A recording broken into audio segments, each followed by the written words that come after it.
बिस्मिल्लाहिर्रहमानिर्रहीम। जी जी, बिस्मिल्लाहिर्रहमानिर्रहीम। अच्छा, स्टार्ट करने से पहले एक छोटा सा मैं जो हमने पीछे मार्केटिंग पढ़ा हुआ है उसके बारे में एक आइडिया दे दूं। मार्केटिंग में से जो क्वेश्चंस ज़्यादातर पूछे जाते हैं वो पूछे जाते हैं अगर हम प्राइस पे आते हैं तो एज सच, यानी ई पार्ट में क्वेश्चन आ सकता है, डी पार्ट में क्वेश्चन आ सकता है, सी पार्ट में क्वेश्चन आ सकता है। वो आपको बोलेगा कि ये बताएं कि यानी ई पार्ट में दे सकता है कि हम कोई न्यू प्रोडक्ट लॉन्च कर रहे हैं, ये बताएं हम कौन सी प्राइसिंग स्ट्रेटेजी सेट करें। तो ऐसे सवालों में क्या करना होगा, अपने दो प्राइसिंग सोचनी होगी जो न्यू प्रोडक्ट के हवाले से हम डिसाइड करते हैं, जैसे कि पेनिट्रेशन हो गई, जैसे कि स्कीमिंग हो गई, और उसके आप प्रोज एंड कॉन्स बता दें, या फिर दोनों का एक एडवांटेज अच्छे तरीके से एक्सप्लेन कर दें, जो इंपॉर्टेंस है अच्छे तरीके से एक्सप्लेन कर दें। मतलब बात दोनों पे करनी होगी, ई पार्ट में दोनों पे आर्ग्यूमेंट्स देने होंगे। अब इट्स अप टू यू कि या तो आप एडवांटेज डिसएडवांटेज बता दें उसके सिंपल, या फिर आप एक अच्छे तरीके से जो भी इंपॉर्टेंस है पेनिट्रेशन की और जो भी इंपॉर्टेंस है स्कीमिंग की अच्छे तरीके से एक्सप्लेन कर दें, एंड देन एवेलुएट करें। एवेलुएट में आपने ये करना होता है, कोई स्ट्रॉन्ग फैक्टर देखना होता है। जैसे फॉर सपोज मार्केट में कंपटीशन है बहुत ज़्यादा, मेरी प्रोडक्ट होमोजीनियस नेचर की है, मेरी प्रोडक्ट में कोई इतनी खास वेरिएशन नहीं है, तो जाहिर सी बात है मैं पेनिट्रेशन ही सेट करूंगा। लेकिन अगर if a product has USP, unique selling point, and business is operating in niche market वो होती है जब आप एक खास कस्टमर्स को टारगेट कर रहे होते हैं। तो और आप एक ब्रांडेड बिजनेस है, आपका एक मार्केट में ब्रांड इमेज है, तो इमेज को देखते हुए, साइकोलॉजिकल इम्पैक्ट को देखते हुए हम क्या करते हैं, फिर हाई प्राइस सेट करते हैं। तो कोई स्ट्रॉन्ग पॉइंट आपने ढूंढना होगा और वो उसमें देना होगा, किसमें, एवोल्यूशन में देना होगा। इसी तरीके से डी पार्ट में सवाल आ सकता है प्राइस का, कि जो प्राइसिंग स्ट्रेटेजी होती है, जैसे पेनिट्रेशन हो गया, स्कीमिंग हो गया, कोई भी इसके दो एडवांटेज दें।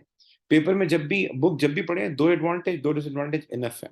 कम से कम आपको हर चीज के दो एडवांटेज दो डिसएडवांटेज आते हो। प्रोडक्ट के चैप्टर पे आ जाएं तो प्रोडक्ट में से जो सवाल पूछे जा सकते हैं वो ये पूछा जा सकता है कि हम जो है ब्रांडिंग करें नहीं करें। ठीक है, ब्रांडिंग के आपको फायदे बताओ, इश्यूज बताओ। अच्छा, प्रोडक्ट के चैप्टर में ये सवाल आ सकता है कि हम न्यू प्रोडक्ट डेवलप करें नहीं करें, ये सवाल आ सकता है। या एक ही प्रोडक्ट बनाए, सिंगल प्रोडक्ट बनाए, मल्टीपल प्रोडक्ट नहीं बनाए। प्रोडक्ट लाइफ साइकिल का सवाल भी आता रहता है। प्रमोशन पे आ जाएं तो प्रमोशन में ये पूछा जा सकता है कि हम कोई प्रोडक्ट लॉन्च कर रहे हैं, प्रमोशन स्ट्रेटेजी बताएं, एडवर्टाइजमेंट कैसे करेंगे और सेल्स प्रमोशन कैसे करेंगे। आप लोगों ने वीडियो देखी है जो मैंने ग्रुप में शेयर की है, प्रमोशन की, एडवर्टाइजमेंट की? मैंने ग्रुप में किसी और टीचर की शेयर की थी, है वो एज लेवल की, लेकिन बहुत अच्छा उन्होंने समझाया हुआ है, आप देख लें, इसमें नुकसान नहीं है। आपकी टॉपिक है वो, लेकिन उन्होंने बड़े अच्छे तरीके से उसको एक्सप्लेन किया है। Have you gone through that? आप लोगों ने गो थ्रू किया उसको, सेल्स प्रमोशन एडवर्टाइजमेंट? गाइज मुझे या तो टेक्स्ट में आंसर दे दें जो मैं सवाल पूछ रहा हूँ। अगर नहीं गॉन थ्रू किया कोई मसला नहीं, आप बाद में गॉन थ्रू कर लीजिएगा, लेकिन लाजमी देखिएगा। आप लोगों ने प्लेस पढ़ा है तो प्लेस पे सच सवाल नहीं आते, लेकिन प्लेस में ये जरूर सवाल आ सकता है कि अगर मैं कोई प्रोडक्ट खुद सेल कर रहा हूँ, ये बहुत आता है पेपर में, अगर मैं खुद सेल कर रहा हूँ rather than selling through retailer, rather than selling through wholesalers, तो उसकी क्या प्रोज एंड कौन से आपको पता हो, कम से कम दो एडवांटेज दो डिसएडवांटेज पता हो। तो बुक को जब पढ़ना हो डेफिनेशंस पढ़ा करें, और दो एडवांटेज दो डिसएडवांटेज ये पढ़ा करें, मतलब आपको समझ में आ जाए। बाकी जब आप एमएस गो थ्रू करेंगे ना, जब MS marking scheme go through करेंगे, तो आपकी चीजें वक्त के साथ साथ ज्यादा क्लियर होंगी इंशाल्लाह। तो पहले बुक को एक बार कर लें, और दो एडवांटेज दो डिसएडवांटेज और एक डेफिनेशन। फिर जब बुक पूरी हो जाए, फिर आपने एमएस गो थ्रू करनी है, 2020 की, 21 की, 22 की। ये 3 सालों की एमएस अगर आपने गो थ्रू की, याद कर ली या प्रैक्टिस कर ली जितनी आप कर सके, तो आपको इंशाल्लाह मैं बोलता हूँ ए स्टार से कोई रोक नहीं सकता, ए स्टार कन्फर्म आएगा। कन्फर्म, मैं वो भी नहीं बोला कि गारंटी है या 90% प्रोबेबिलिटी है, कन्फर्म आएगा। सो हम आगे चलते हैं। तो लास्ट टाइम मैंने एक चीज छोड़ दी थी, डेट इज के एक एक होता है ई कॉमर्स। ई कॉमर्स आपको क्लियर हो गया था कि ई कॉमर्स क्या होता है, क्या फायदे हैं, क्या नुकसान है। ई कॉमर्स के अलावा एक और चीज पेपर में आती है, वही आती है कि अगर if I am selling some product, तो मैं उसके लिए एक वेबसाइट बना लेता हूँ। ठीक है ना, मैं प्रमोट करना है तो उसके लिए मैं वेबसाइट बना लेता हूँ। या मुझे प्रमोट करना है तो मैं सोशल मीडिया, जैसे इंस्टाग्राम है, जैसे ट्विटर है, जैसे फेसबुक है, जैसे यूट्यूब है, मैं इस पे उसके ऐड देता हूँ। तो एक सवाल आता है, जनरली मैं आप लोगों से पूछ रहा हूँ, अगर मैं सोशल मीडिया को, डिजिटल मीडिया को as a promotional tool use करूँ, तो आपको क्या लगता है मुझे क्या फायदा हो सकता है, क्या इश्यूज आ सकते हैं?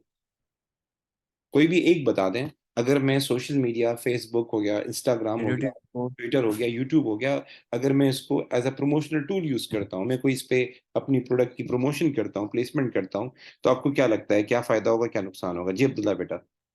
सर चीप होती है। Excellent, excellent. चीप होती है, ठीक है। सर सर ज्यादा मिलियन कस्टमर, ऑफ जैसे पीपल सर देखेंगे रेंज ऑफ क्योंकि कस्टमर्स को हम आजकल रीच कर सकते हैं। एक मिनट बेटा, पहले अब्दुल्ला आप बताएं, आपने क्या कहा? मिलियंस ऑफ पीपल देखेंगे और अट्रैक्टिव भी हो सकती है। ठीक है। और समीर आप क्या कह रहे थे? सर रेंज ऑफ कस्टमर्स को हम रीच कर सकते हैं, वैरायटी ऑफ कस्टमर्स। ठीक है, ताहा बेटा आप बताएं क्या कह सकते हैं? ताहा सर जी। अगर कोई नया आइडिया है उसका तो सर इससे सर कोई और बिजनेस उसका आइडिया यूज कर सकता है। ओके। अच्छा देखिए, इसमें आप लोगों ने सही पॉइंट बताया। पहला जो सोशल मीडिया का पॉइंट, जो फायदा होता है ना, मेन जो फायदा होता है सोशल मीडिया का, आप टारगेट मार्केट को एक्सेस कर सकते हैं। सोशल मीडिया बहुत एडवांस लेवल है। लाइक मैं अगर यूट्यूब पे कोई अपनी प्रोडक्ट की प्लेसमेंट कर रहा हूँ और वो प्रोडक्ट है किसी एजुकेशनल कंटेंट से रिलेटेड, लाइक मैंने कोई ऑनलाइन वो कोई ऐप बनाई है, मैंने कोई जैसे नून एकेडमी, आपने नाम सुना होगा, तो आप यकीन करें वो हर जगह ऐड नहीं देते उसका।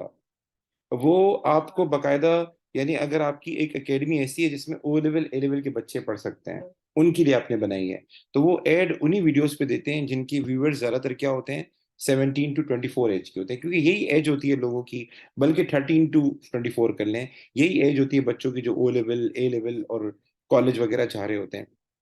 तो वो उसी वीडियोस पर क्या नाम है, वो नून लीग, नून एकेडमी के ऐड डालते हैं, जिस पे जो वीडियोस ये जो एडल्ट एज होती है ये लोग देख रहे होते हैं उसमें डालते हैं। और ज्यादातर जो एजुकेशनल कंटेंट होता है वहां जाके वो ये क्या नाम है उसके ऐड दे रहे होते हैं, क्योंकि यानी उसी को ज्यादा फायदा होगा ना। अब एक खाने पीने का कोई वीडियो चल रही है, उसमें सिखा रहे हैं कि बिरयानी कैसे बनाते हैं, और वहां नून एकेडमी का ऐड आएगा, तो शायद वो इतना एडवांटेज नहीं हो। लेकिन आप कोई अकाउंटिंग का लेक्चर देख रहे हैं, बिजनेस का लेक्चर देख रहे हैं, वहां नून एकेडमी का अगर ऐड आएगा तो वो फायदा होगा। तो बकायदा ये क्या करते हैं, ये आपके लिए क्या नाम है, टारगेट मार्केट के हिसाब से चीजों को सोफिस्टिकेट तरीके से क्या नाम है प्रेजेंट करते हैं। तो ये एक बड़ा एडवांटेज है। और रहा इकोनॉमिकल, तो इकोनॉमिकल इस तरीके से है, आप खुद ऐड बनाएंगे, चीजों को मैनेज करेंगे, तो आपको शायद ज्यादा खर्चा है इस पे क्या नाम है, आपको उसके मुकाबले में थोड़ा इकोनॉमिकल पड़े। इशू क्या आ सकता है अगर मैं सोशल मीडिया पे कोई एडवर्ट देता हूँ? What is a problem? Issue क्या आएगा? जी अब्दुल्ला बेटा जल्दी बताइए, क्योंकि हमें आगे ही पढ़ना है। अब्दुल्ला बेटा बता दें। सर सर कोई आइडिया अगर नया हो तो दूसरे बिजनेस फिजिकली लॉन्च कर सकते हैं। ठीक है, इसमें जो बड़ा इशू आता है ना सोशल मीडिया में, वो होता है इरिटेशन। सोशल मीडिया में सबसे बड़ा मसला पता है क्या होता है, कि आपने यूट्यूब पे वीडियो देख रहे हैं, आपके पास ऐड आ रहे हैं। मैं एक बार यूट्यूब पे वीडियो देख रहा था, किसकी वीडियो थी, क्या नाम है, ऑडिट की वीडियो थी, मैं ऑडिट सीख रहा था, तो ऐड आ रहा है बकायदा, बंगाली बाबा, हर मसले का इलाज, जिसका जो मसला है, शादी शादी करानी है, फला मसला है, बेऔलादी है, अब वो ऐड चल रहे थे, तो बंदा इरिटेट होता है, तो वो स्किप कर देता है इसको। तो मतलब एक, यानी क्या नाम है, आप किसी क्या नाम है, बाज दफा क्या होता है, एक यानी कंपनी का नाम भी खराब हो जाता है। मतलब आप जो है क्या नाम है, किसी पढ़ाई के लिए जा रहे हैं, बार बार उस कंपनी के ऐड आ रहे हैं, तो आपको बड़ा वो अजीब लगेगा, ये किस तरह की कंपनी है जो बार बार इसके ऐड आ रहे हैं। कभी कभार ऐसा हो सकता है कि क्या नाम है, उसको अगर उन्होंने तरीके से कंट्रोल नहीं किया। एक बड़ा मसला ये भी होता है सोशल मीडिया पे, चीजें आपके हाथ में नहीं होती, आपके कंट्रोल में नहीं होती, कि किस टाइम वो ऐड आना है, किस टाइम वो ऐड नहीं आना, कितना बड़ा होना चाहिए, वो सब अपनी मर्जी चला रहे होते हैं। फेसबुक वाले, वो उन्होंने डिसाइड किया होता है कि इतनी वीडियो होगी, ये टाइम होगा, इस तरीके से हम शो करेंगे, आप उनको कुछ नहीं बोल सकते। वो एक थोड़ा बहुत देते हैं आपको, एक कि किस एज के लोग होने चाहिए, किस टाइप के लोग होने चाहिए, कोई जेंडर क्या है, लेकिन फिर उस एड को कैसे प्रोसीड करना है वो फिर अपने तरीके से करते हैं, आपका कंट्रोल नहीं होता। लेकिन अगर आप अपनी वेबसाइट लॉन्च करते हैं तो फिर एड पर आपका कंट्रोल हो सकता है। वेबसाइट पर आप, कोई भी बंदा आपकी वेबसाइट पे आएगा तो अपनी दूसरी प्रोडक्ट की तरफ भी उसको लेके जा सकते हैं, लिंक कर सकते हैं। लेकिन अपनी वेबसाइट जो है वो महंगी पड़ती है, मतलब शुरू में डेवलपिंग कॉस्ट बहुत ज्यादा आएगी, बाद में मेंटेन वगैरह करना पड़ेगा, वो सस्ता पड़ता है। तो ये टॉपिक मुझसे रह गया था, लेकिन ये पेपर में पूछता है आपसे कि अगर हम अपनी वेबसाइट बनाते हैं तो उसके क्या प्रोज एंड कॉन्स हैं, सोशल मीडिया के थ्रू ऐड देते हैं तो उसके क्या प्रोज एंड कॉन्स हैं, आपको पता होना चाहिए। अब आज जो हम पढ़ने जा रहे हैं वो एक बहुत ही इंपॉर्टेंट चैप्टर। मैं स्कूल में बच्चों को बोलता हूँ 80-20 रूल। कुछ चीजें ऐसी होती हैं जो आपकी जिंदगी में होती 20% है, लेकिन उनका रोल 80% होता है। जैसे आपके मोबाइल में बहुत सारे कॉन्टैक्ट हैं, तो ऐसे कॉन्टेक्स्ट कुछ कुछ लोग ऐसे हैं जो सिर्फ 20% बनते हैं, लेकिन आप अपना 80% टाइम उनको दे रहे होते हैं, उनको कॉल कर रहे होते हैं, मैसेज कर रहे होते हैं। इसी तरीके से आपके घर में कपड़े पड़े होंगे, बहुत सारे कपड़े होंगे, 10 जोड़े, 20 जोड़े, लेकिन कुछ जोड़े ऐसे होंगे जो होंगे जस्ट 20%, लेकिन आप 80% टाइम उनको इस्तेमाल कर रहे होंगे। तो कुछ चैप्टर ऐसे होते हैं हर सेक्शन के अंदर जो बहुत ज्यादा वाइडली टेस्ट होते हैं। तो सेक्शन 5 में से अगर कोई चैप्टर बहुत ज्यादा टेस्ट होता है, तो एक ये वाला जो आज हम पढ़ने जा रहे हैं, सोर्सेज ऑफ फाइनेंस, दूसरा थोड़ा बहुत कैश फ्लो फोरकास्ट, और एक है रेशो। ये 3 चैप्टर हर सेक्शन में। आप सेक्शन 2 उठा लें, सेक्शन 2 में चैप्टर 8 बहुत ज्यादा टेस्ट होता है। सेक्शन 1 उठा लें, आपका चैप्टर 3 एंड 4 बहुत ज्यादा टेस्ट होता है। सेक्शन 6 तो है ही इंपॉर्टेंट। यानी मैं बोलता हूँ बच्चों को, सेक्शन 6 वाहिद चैप्टर है जिसमें 3 के 3 चैप्टर ही आपको पढ़ने चाहिए, और बहुत इंपॉर्टेंट चैप्टर है। मतलब उससे कई ठीक ठाक सवाल आते हैं, और है भी छोटा सा। सो ये जो चैप्टर हम पढ़ने जा रहे हैं, ये है फाइनेंस के ऊपर। तो पेपर में पहले एक सवाल आता था, अब नहीं आता, अब बहुत कम है, लेकिन आ सर सकता। आपने अभी स्टार्ट करवाया, मतलब? बेटा एंड में चल रहा है, एंडिंग चल रहा है बेटा। तो सर 10 मिनट 5 मिनट हुए ना आपको? यार देखें, आप लेट आए, हमने, आपकी घड़ी थोड़ा आगे पीछे चल रही है, आपका जरा, आप इलाज करवाएं अपना, मजाक करो, मैंने 10 मिनट ही हुए, हमें भी गपशप लगा रहे थे, एंजॉय कर डरा दिया सर आपने, डरा डरे दिया। नहीं बेटा, डरे नहीं, डरे नहीं। आप लेजेंड बंदे हैं, आप डरे नहीं। कई लोगों की क्या नाम है, धड़कनें आपसे वाबस्ता है, तो आप डरेंगे तो उनका क्या बनेगा यार। चले हम फाइनेंस के जो बारे में, जो बात है। जो बात है चले। तो मैं ये कह रहा था कि हमारे पास एक बड़ा पेपर में सवाल पहले आता था, अब नहीं आता। वो ये है कि आपने पढ़ा होगा 4 डिपार्टमेंट्स होते हैं हर बिजनेस के अंदर, 4 डिपार्टमेंट होते हैं। एक होता है हमारे पास HR, एक होता है ऑपरेशन, एक होता है मार्केटिंग, एक होता है फाइनेंस। तो ये सवाल भी पेपर में पहले आता था, अब भी आ सकता है कि ये जो 4 डिपार्टमेंट हैं, हर डिपार्टमेंट का क्या फंक्शन है, ये आपके जहन में हो। तो हम स्टार्ट कर रहे हैं फाइनेंस। तो आप सबको पता है फाइनेंस डिपार्टमेंट का क्या फंक्शन है। आप लोग तो अकाउंटिंग पढ़ते होंगे, तो जो एक अकाउंटेंट का काम होता है वही फाइनेंस डिपार्टमेंट का काम होता है मोस्टली। जो एक बुक कीपर का काम होता है वही फाइनेंस डिपार्टमेंट का काम होता है। क्या लगता है आपके जहन में, क्या अकाउंटेंट का काम क्या होता है, एक बुक कीपर का काम क्या होता है? सर प्रॉफिट वो कैलकुलेट करना, एक्सपेंसेस और ये सब संभालना। एक्सीलेंट, फाइनेंशियल स्टेटमेंट्स बनाना, इसको इन शॉर्ट बोलूंगा। आपके जो फाइनेंस डिपार्टमेंट का सबसे बड़ा काम क्या है, फाइनेंशियल स्टेटमेंट्स बनाना, इनकम स्टेटमेंट बनाना, स्टेटमेंट ऑफ फाइनेंशियल पोजीशन बनाना, ठीक है। दूसरा काम होता है रिकॉर्ड रखना। आप लोग बनाते हैं ना books of prime entry, sales journal, purchase journal, आप लोगों ने कैश बुक पढ़ा होगा। तो ये रिकॉर्ड मेंटेन करना भी किसका काम है, आपके फाइनेंस डिपार्टमेंट का काम है। इसी तरीके से बिजनेस को फाइनेंस की जरूरत पड़ती है, कर्जे की जरूरत पड़ती है, तो उसको हेल्प आउट करना, उनको सुपरवाइज करना, उसमें असिस्ट करना, ये भी किसका काम है, फाइनेंस डिपार्टमेंट का। जैसे हमारी पाकिस्तानी गवर्नमेंट में इसाक डार साहब हैं, ठीक है, वो फाइनेंस मिनिस्टर हैं। तो हमारी पाकिस्तानी गवर्नमेंट को जब कर्जे की जरूरत पड़ती है, IMF के पास जाना पड़ता है, हमेशा जाते रहते हैं, हमारे बड़े हैं, हमारे पाकिस्तान को चला रहे हैं वो लोग। तो इसहाक डार साहब का काम ये भी है, फाइनेंस डिपार्टमेंट का काम ये भी है कि पाकिस्तान को जब पैसों की जरूरत पड़ती है, तो उसके लिए ड्राफ्ट बनाना, उसके लिए हेल्प आउट करना, ये भी फाइनेंस डिपार्टमेंट का काम होता है। तो एक सवाल पैदा होता है, सर ये फाइनेंस किसे कहते हैं? हम पढ़ रहे हैं फाइनेंस, तो फाइनेंस क्या होता है? तो एक शॉर्ट वर्ड याद कर ले, मनी, पैसा। पैसा देखो, तमाशा देखो। तो फाइनेंस से मुराद मनी है, फाइनेंस से मुराद पैसा है। जब आप बिजनेस शुरू करते हैं, तो जाहिर है आपको बहुत सारी चीजें लेनी होती है, तो उसके लिए पैसा चाहिए होता है। उस पैसे को प्यार से हम क्या कहते हैं, फाइनेंस कहते हैं। तो एक सवाल पैदा होता है कि सर फाइनेंस की जरूरत बिजनेस को कब पड़ती है? फाइनेंस की जरूरत बिजनेस को कब पड़ती है, पैसों की जरूरत कब पड़ती है? तो 3 जगहों पर जरूरत पड़ती है। कितनी जगहों पर? 3 जगहों पर जरूरत पड़ती है बिजनेस को। जी अब्दुल्ला बेटा, क्या पूछना चाह रहे हैं? जी अब्दुल्ला बेटा, क्या पूछना चाह रहे हैं, जल्दी बताएं। अच्छा जी, तो गाइज मैं कह रहा था फाइनेंस की जरूरत किन जगहों पर पड़ती है।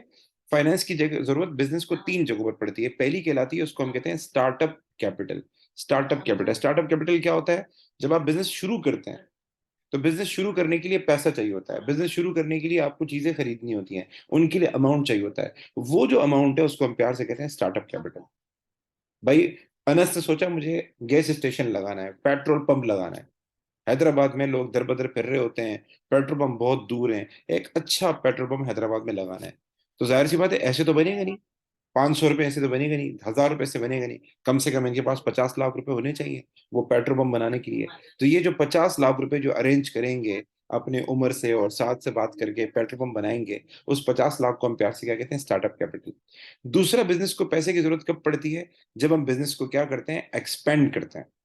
आपने पढ़ा होगा ग्रोथ। बिजनेस का एक ऑब्जेक्टिव होता है ग्रोथ, नई से नई ब्रांच बनाना, ठीक है, करंट ब्रांच को बढ़ाना, नई से नई प्रोडक्ट लॉन्च करना, नए से नए मार्केट को टारगेट करना, फॉरेन कंट्री जाना, इसको हम कहते हैं ग्रोथ। तो इस ग्रोथ के लिए भी पैसा चाहिए होता है। नई प्रोडक्ट लॉन्च करेगा तो भी पैसा चाहिए, किसी नए शहर में जाना है तो भी पैसा चाहिए, तो उस वक्त भी पैसों की जरूरत पड़ती है। तो फाइनेंस की दूसरी नीड कहाँ पड़ती है? For expanding an existing business. ठीक है, उसके बाद एक वर्ड पेपर में आता है वर्किंग कैपिटल। वर्किंग कैपिटल के बारे में कोई आइडिया किसे कहते हैं? Anyone? Sir day to day expense बढ़ने के लिए होता है, पे करने के लिए। ठीक है, अब्दुल्ला बेटा आप जल्दी बताएं, आप क्या कहना चाह रहे हैं? जी sir, day to day expenses को पे करने के लिए कैपिटल ये अरेंज किया जाता है। Excellent excellent. मैं कह रहा हूँ कि हमारे पास फाइनेंस 3 जगहों पे चाहिए होता है। Number one, sir cash flow क्या? जी जी जी जी, फाइनेंस 3 जगहों पे चाहिए होता है। Number one, startup capital to start the business, such as buying inventory, buying machinery, buying building, and to expand the business such as for opening branches, कभी कभार take over कर रहे होते हैं, कभी कभार मर्जर कर रहे होते हैं। आपने पढ़ा होगा ना, ग्रोथ 2 तरीके से होती है, इंटरनल एक्सटर्नल, वो सारा इसमें आ जाएगा। और थर्ड जो में लाजमी फाइनेंस चाहिए होता है वो वर्किंग कैपिटल। आप में से कोई मेमन नहीं होगा मेरे ख्याल से, मेमन लोग जब कारोबार करते हैं ना तो उनके पास जेब में होते हैं 10 लाख, तो वो 10 लाख पूरे नहीं इन्वेस्ट करते। वो 10 लाख में से 5 लाख इन्वेस्ट करते हैं, 5 लाख रखते हैं। क्यों? उनको रेंट देना होता है, वेजेस देने होते हैं। अगर सारे पैसे हमने ब्लॉक कर दिए, मतलब बिल्डिंग में लगा दिए, इन्वेंट्री में लगा दिए, तो अगर इन्वेंट्री नहीं बिकी तो मैं वेजेस कैसे पे करूंगा, रेंट कैसे पे करूंगा? तो अपने पास साइड पे पैसा जरूर रखते हैं। ठीक है, तो ये क्यों रखते हैं? डे टू डे एक्सपेंसेस की रखते हैं। तो बिजनेस एक बार चल जाए ना, एक बार आपका बिजनेस चल गया, तो फिर आपको घर से लाने की जरूरत नहीं है। आपको फिर घर से लाने की जरूरत नहीं है। फिर जो आपके जो करंट एसेट्स हैं, जो आपके रिसीवेबल्स हैं, आपकी इन्वेंट्री है, ये सेल होती रहती है, पैसा आता रहता है, सेल होती रहती है, पैसा आता रहता है। इन्हीं से फिर आपके सारे खर्चे चल रहे होते हैं। जैसे कि मैं एग्जांपल देता हूँ, मैं ट्यूशन पढ़ाता हूँ, मुझे मेरे जो जितने भी कस्टमर्स हैं, मेरे जितने भी स्टूडेंट्स हैं, ये मुझे आके इन्वेस्टमेंट दे रहे होते हैं। ठीक है, मैं बच्चों को नहीं बोलता कि फीस मुझे दो, मैं बच्चों को बोलता हूँ इन्वेस्टमेंट दो। ये आपकी इन्वेस्टमेंट है ना, आप जो मुझे फीस दे रहे होते हैं, फ्यूचर में आप बड़े बड़े जाके कामयाब लोग बनेंगे, आपको फायदा होगा। तो मैं बच्चों को फीस का वर्ड नहीं बोलता। तो बच्चे मुझे क्या कर रहे होते हैं? अपनी फीस लाके मुझे दे रहे होते हैं, इन्वेस्टमेंट ला के दे रहे होते हैं। अब जाहिर सी बात है, मुझे रेंट देना है, मुझे वेजेस देने हैं, इन्हीं पैसों से क्या कर रहा होता हूँ? मैं इनको पे कर रहा होता हूँ। इस चीज को प्यार से हम कहते हैं वर्किंग कैपिटल। तो पेपर में अगर इसकी डेफिनेशन आ जाए तो डेफिनेशन ये लिखी हुई है। और अगर अकाउंटिंग आप लोगों ने पढ़ी हो तो अकाउंटिंग में वर्किंग कैपिटल के बारे में पता है कैसे लिखते हैं? अकाउंटिंग में वर्किंग कैपिटल क्या होता है? एक इक्वेशन आपने सीखी होगी, working capital is equal to, मैं आपको इधर सर कैसे लिखूं? Current assets minus current liabilities. Excellent. तो ये इक्वेशन अपने पास याद कर लें। एग्जामिनर कहता है बच्चे को अगर डेफिनेशन नहीं याद हो ना, तो अगर उसने आप फॉर्मूला लिखकर दे दिया, फॉर्मूला लिखकर दे दिया, तो भी बच्चे को हम फुल मार्क्स दे देंगे। तो पेपर में सवाल आया, डिफाइन वर्किंग कैपिटल, आपको वर्किंग कैपिटल की वो याद नहीं है, क्या बोलते हैं? डेफिनेशन नहीं याद, जहन में नहीं आ रही, आप लिख कर आ जाए working capital is equal to current asset minus current liability, you will get full marks, आपको पूरे मार्क्स मिल जाएंगे। ठीक है, अब आगे चलते हैं। हमें डे टू डे एक्सपेंसेस के लिए क्या नाम है? वर्किंग कैपिटल चाहिए होता है। हमारे एक्सपेंसेस 2 तरह के होते हैं, ये अकाउंटिंग का टॉपिक है वैसे, लेकिन बिजनेस में भी है। ये आता नहीं इतना ज्यादा पेपर में, डेफिनेशन आ सकती है। तो हमारे एक्सपेंसेस 2 तरह के होते हैं, एक बोलते हैं हम कैपिटल, और एक को हम कहते हैं रेवेन्यू। इसके बारे में किसी को आइडिया है? कैपिटल एंड रेवेन्यू एक्सपेंडिचर किसे कहते हैं? सर कैपिटल एक्सपेंडिचर वो होता है जिसको हम नॉन करंट एसेट्स को खरीदने के लिए इस्तेमाल करते हैं, लाइक मशीनरीज और एक्सेट्रा। माशाल्लाह यार, बड़ी बात है। माशाल्लाह, तुमने कहाँ से पढ़ा भाई? सर बस आइडिया हो थोड़ा बहुत है ना सर, आपने ही बताया था आप एक दफा। लेजेंड थे यार, आप लेजेंड थे भाई। एंड रेवेन्यू एक्सपेंडिचर क्या होता है? अच्छा सालिक। और रेबी सर वो डे टू डे एक्सपेंसेस के को पे करने के लिए होता है। एक्सीलेंट। देखें, हम 2 तरह के खर्चे करते हैं। कैपिटल का उमूमन मतलब होता है लॉन्ग टर्म, कैपिटल का उमूमन मतलब क्या होता है? Long term. और रेवेन्यू का उमूमन मतलब होता है शॉर्ट टर्म। ठीक है, कोई भी ऐसा खर्चा जो यानी बहुत रेयर हो, और कोई भी ऐसा खर्चा जो आपने एक बार किया लेकिन फायदा साल से ज्यादा दे, 2 साल तक, 3 साल तक फायदा दे, फिर नहीं करना पड़े, ऐसे खर्चों को हम बोलते हैं कैपिटल एक्सपेंडिचर। नॉर्मली आसान लफ्जों में, आपने घर के लिए एसी बाई किया, बिजनेस के लिए एसी बाई किया, बिजनेस के लिए बिल्डिंग खरीदी, बिजनेस के लिए गाड़ी खरीदी। अब ये चीजें ऐसी हैं कि सालों तक चलती हैं। साल। एक स्कूल है, आपने फर्नीचर खरीदा, आपने व्हाइट बोर्ड खरीदा, आपने पंखे खरीदे, आपने जो है बिल्डिंग खरीदी, आपने एसी खरीदा, ये चीज ऐसी है 5-5 साल बाद चेंज हो रही होती हैं। इनको हम प्यार से कहते हैं कैपिटल एक्सपेंडिचर। लेकिन कुछ खर्चे ऐसे होते हैं जो रोज हो रहे होते हैं, जो रोज हो रहे होते हैं। जैसे आपको सैलरीज देनी है हर महीने, ठीक है, उस यानी जब आप सैलरी पे करते हैं आपको 1 महीने तक फायदा होता है, फिर दोबारा पे करनी पड़ती है। आपको रेंट देना है हर महीने, आपको जो है क्या नाम है बिजली का बिल देना है हर महीने। तो ये एक्सपेंडिचर ऐसे होते हैं कि ये हमें बार बार देने पड़ते हैं, क्योंकि इनका फायदा कुछ अरसे तक होता है, यानी महीने तक होता है, 6 महीने तक होता है, साल तक होता है। इंटरेस्ट ऑन लोन है, हर साल देना पड़ता है, ठीक है। जब आप एक बार इंटरेस्ट पे कर देते हैं तो 1 साल तक आराम से बढ़ जाते हैं, फिर दोबारा इंटरेस्ट पे करना पड़ता है। इनको हम प्यार से कहते हैं रेवेन्यू एक्सपेंडिचर। तो ये डेफिनेशन लिखी हुई है, capital expenditure is money. Sir revenue expenditure working capital same नहीं होगा? नहीं नहीं, अलग है, अलग अलग है बेटा। रेवेन्यू एक्सपेंडिचर आप ये कह सकते हैं कि वर्किंग कैपिटल वो पैसा होता है जो रेवेन्यू एक्सपेंडिचर के लिए होता है, आप ये कह सकते हैं। रेवेन्यू एक्सपेंडिचर हमारे जैसे रेंट हो गए, वेजेस हो गए, अगर आप लोगों ने इनकम स्टेटमेंट बनाई हो तो इनकम स्टेटमेंट में जितने भी एक्सपेंसेस आते हैं वो सारे रेवेन्यू एक्सपेंडिचर है। Purchases revenue expenditure, carriage inward revenue expenditure, carriage outward revenue expenditure, salaries, wages, advertisement, promotion, ये सारे रेवेन्यू एक्सपेंडिचर है, क्योंकि ये बार बार हो रहे होते हैं, रिकरिंग नेचर के होते हैं, ठीक है। तो हम वर्किंग कैपिटल के बारे में ये कह सकते हैं कि ये वो अमाउंट है जो रेवेन्यू एक्सपेंडिचर को कवर करने के लिए हमारे पास होता है। कोई भी रेवेन्यू एक्सपेंडिचर आएगा उसको मैनेज इसी से करते हैं, ये आप कह सकते हैं, ठीक है। यहां तक बातें क्लियर है कि कैपिटल एक्सपेंडिचर क्या होता है, रेवेन्यू एक्सपेंडिचर क्या होता है, इसका आइडिया हो गया। आपकी बुक में एक बड़ी अच्छी चीज है, वो है माइंड मैप। ये माइंड मैप अपने पास, ये जो, यानी मैं इंशाल्लाह भेज दूंगा, मेरे पास भी कुछ पड़े हैं माइंड मैप। ये देखें, माइंड मैप बना होगा आपके सामने तक, देखें, ये बड़े अच्छे होते हैं। बुक में कुछ टेबल बने होते हैं, कुछ माइंड मैप होते हैं। ये चीजें आप जहन में गो थ्रू किया करें, आपकी मतलब यानी रिकॉल अच्छा हो जाएगा। सो आगे चलते हैं। अब मुझे अपने हेल्प आउट करनी है, मुझे चैट में बताइएगा, प्राइवेट, ठीक है, प्राइवेट जाइएगा, मुझे बताइएगा परचेज ऑफ बिल्डिंग। एक बिजनेस है, एक स्पोर्ट्स सेंटर है, एक स्पोर्ट्स सेंटर है, उन्होंने क्या किया है, एक बिल्डिंग परचेज की है। तो बिल्डिंग परचेज करना क्या होगा, आर लिखिएगा, R stand for revenue, C stand for capital. मुझे इसमें टेक्स्ट में बताएं। शाबाश बेटा, कैपिटल एक्सपेंडिचर है। वाटर बिल, हर महीने स्पोर्ट्स सेंटर जो है वाटर बिल पे करता है, जल्दी बताएं। रेवेन्यू, शाबाश। एम्प्लॉय वेजेस, रेवेन्यू, शाबाश। ऑफिस कंप्यूटर क्या कहते हैं, ऑफिस कंप्यूटर, ठीक है। देखिए, ऑफिस कंप्यूटर जाहिर सी बात है ऑफिस में यूज होगा, तो बार बार थोड़ी, वो क्या नाम है, बार बार थोड़ी खरीदेंगे हर महीने, जाहिर बात है एक हम यूज करते रहेंगे, साल 2 साल 3 साल जब तक चले। तो ऑफिस कंप्यूटर क्या होगा हमारे पास, ये कहलाएगा कैपिटल एक्सपेंडिचर कहलाएगा। जिम इक्विपमेंट, अच्छा जी। अब इसमें थोड़ा ये थोड़ा इसने वो किया है, जिम इक्विपमेंट हमारे पास यहाँ कैपिटल है क्योंकि स्पोर्ट्स सेंटर है, तो वहां लोग आके वर्जिश करते होंगे, एक्सरसाइज करते होंगे, तो जितने भी जिम इक्विपमेंट है वो साल से ज्यादा ही चलेंगे तो ये कैपिटल एक्सपेंडिचर है। मेंटेनेंस ऑफ इक्विपमेंट, इक्विपमेंट के लिए इंश्योरेंस करवा दी, ये रेवेन्यू एक्सपेंडिचर है, ठीक है बेटा। अच्छा जी, आगे चलते हैं, आगे बस एक छोटा सा टॉपिक है, जल्दी से करते हैं। वो है पैसे कहाँ से आएंगे। हमने ये सारे पढ़ लिए, स्टार्टअप कैपिटल, बिजनेस को एक्सपेंड करना है, एक्सपेंशन कैपिटल या ग्रोथ कैपिटल, वर्किंग कैपिटल, ये पढ़ लिया। पैसे कहाँ से आएंगे, तो पैसों के हमारे पास दो सोर्सेज होती हैं, एक को हम कहते हैं इंटरनल, एक को हम कहते हैं एक्सटर्नल। इंटरनल वो पैसा होता है जो हमें वापस नहीं करना पड़ता, इंटरनल वो पैसा होता है जो हमें वापस नहीं करना पड़ता।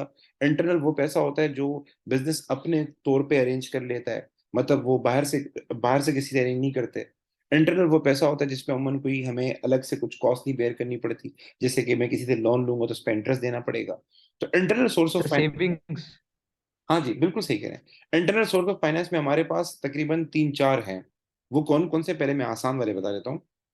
उसमें एक है ऑनर सेविंग, भाई आपको पैसों की जरूरत पड़ी, आपका बिजनेस है, पैसे नहीं है।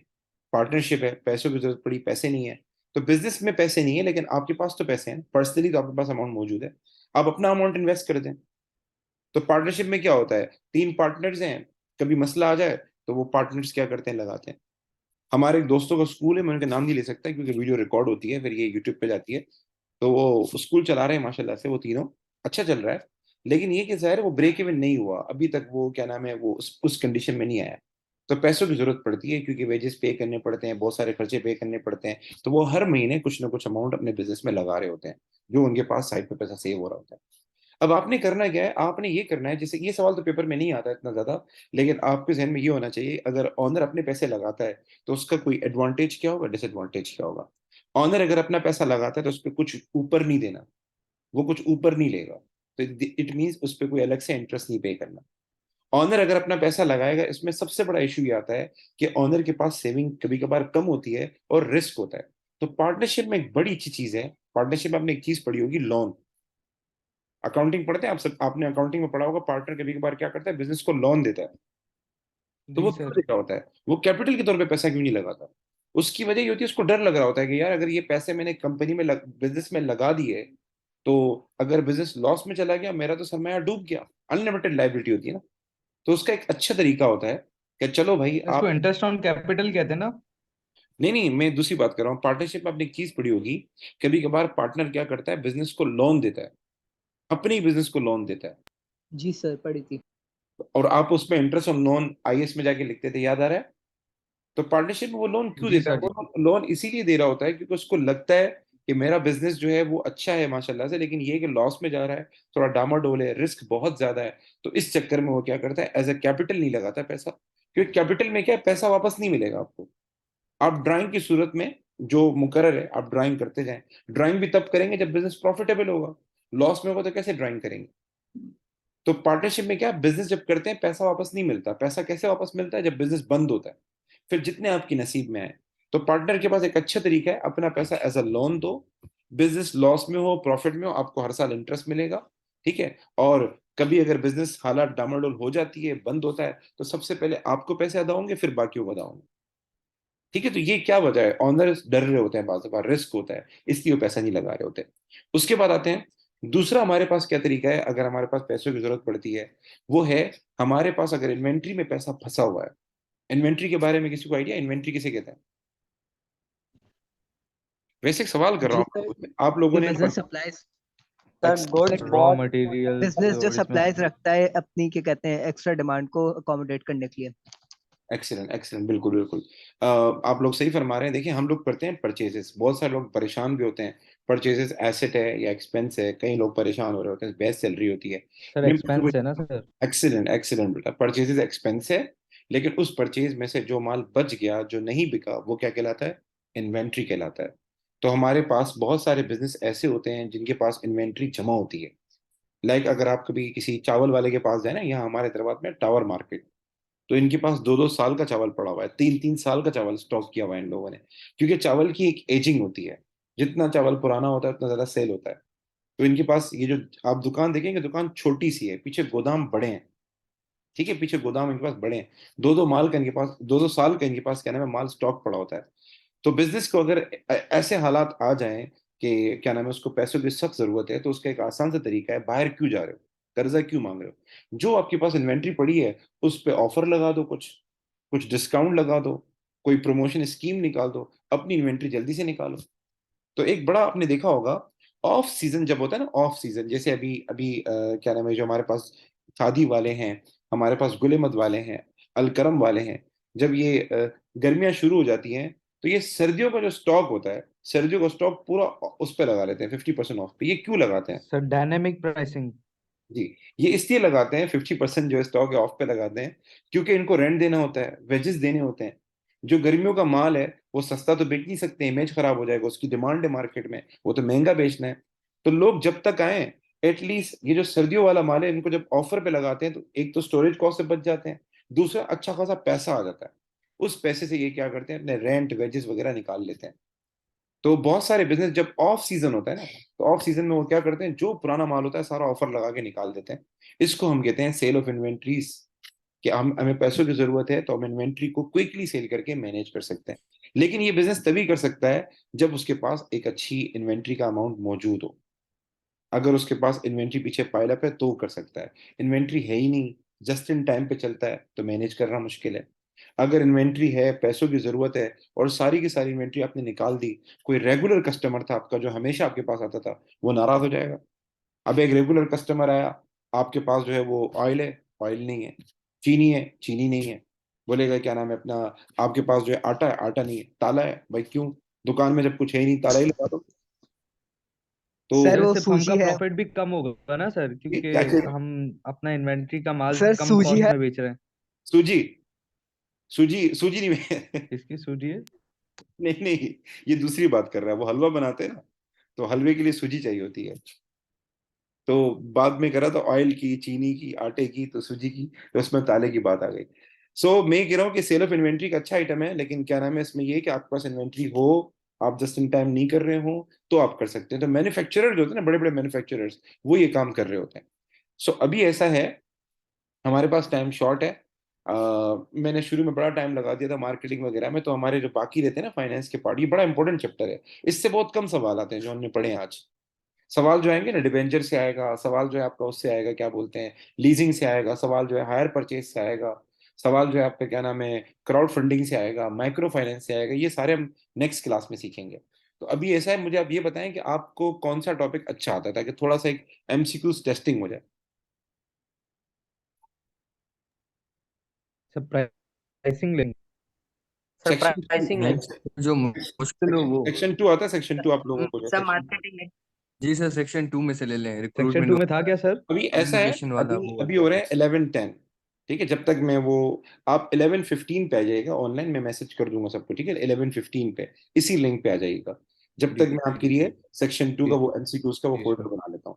ठीक है, आप लोगों को गेम का तो पता है ना, दूसरी एक सर आप एक मैसेज ड्रॉप कर दीजिएगा सर। मैं मैसेज ड्रॉप कर दूंगा जब आपने आना हो।